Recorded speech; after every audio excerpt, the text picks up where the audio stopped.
కేటీఆర్ ఒక వ్యాఖ్య చేశారు సార్, రేవంత్ మోదీ ఒకరికొకరు సహకరించుకుంటూ ఉన్నారు అని చెప్పి. అసెంబ్లీ ఎన్నికల్లో భారతీయ జనతా పార్టీ కాంగ్రెస్కు సపోర్ట్ చేసింది, సో ఇప్పుడు కాంగ్రెస్ పార్టీ భారతీయ జనతా పార్టీకి సపోర్ట్ చేయబోతోంది అని చెప్పేసి. నిజంగా అసెంబ్లీ ఎన్నికల్లో భారతీయ జనతా పార్టీ మద్దతుతోనే, ఆ సపోర్ట్తోనే కాంగ్రెస్ పార్టీ గెలిచిందా అంటే? అంటే మీరు చదివిన వార్తలో అన్నది వాస్తవంగా పార్టీలనల్లే. మోడీ రేవంత్కి సహకరించాడు, రేవంత్ మోడీకి సహకరించాడు. దాన్ని మీరు బీజేపీ కాంగ్రెస్ అని అన్నారు, కానీ అలా అనలే. మోడీకి రేవంత్ సహకరించారు అనడంలో కాంగ్రెస్ బీజేపీలు సహకరిస్తున్నాయన్న సెన్స్ కన్నా కూడా మోడీ రేవంత్ రెడ్డి మోడీకి అనుకూలము అనే నరేటివ్ బిల్డ్ చేయడం.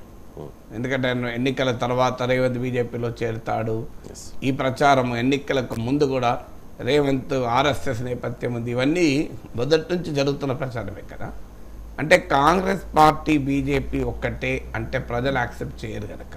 ఎందుకంటే దేశంలో ఈ రెండు పార్టీలే ప్రధాన ప్రత్యర్థులు ఉండగా ఏ రాష్ట్రంలో కూడా ఈ రెండు పార్టీలు కలిసి పనిచేయవు. అందులో కాంగ్రెస్ అధికారంలో వచ్చే పరిస్థితులు ఉండగా ఈ రెండు ప్రతిపక్షాలుగా ఉన్నాయి.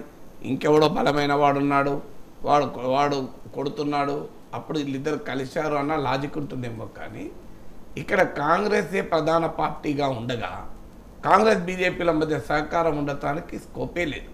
అందువల్ల ఆ విషయం చెప్పినా ప్రజలు నమ్మరు. అసెంబ్లీ ఎన్నికలప్పుడు కూడా ఈ ప్రయత్నం జరిగింది, కాంగ్రెస్ బీజేపీ ఒక్కటే, వీళ్ళిద్దరు కలిసి మా మీద వస్తున్నారంటే జనం యాక్సెప్ట్ చేయలే. బీజేపీ బీఆర్ఎస్ ఒకటే అన్నదాన్ని నమ్మింది తప్ప కాంగ్రెస్ బీజేపీ ఒకటే అన్నదాన్ని నమ్మలే.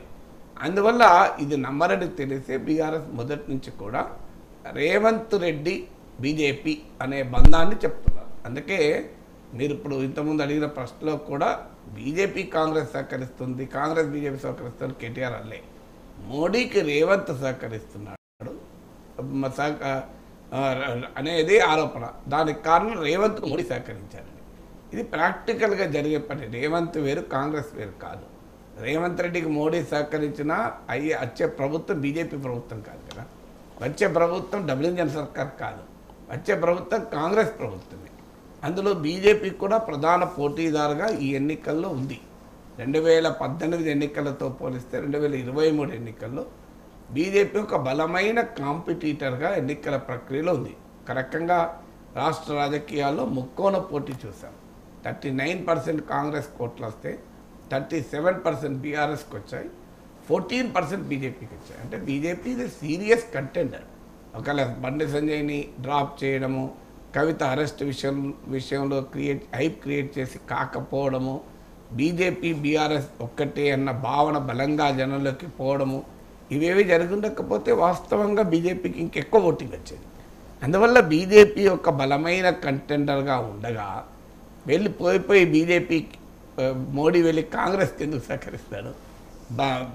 భారతదేశంలో కాంగ్రెస్ ముక్త్ భారత్ అని నినాదం ఇచ్చిన మోడీ తెలంగాణలో మాత్రం కాంగ్రెస్ అధికారంలోకి రప్పిస్తాడా?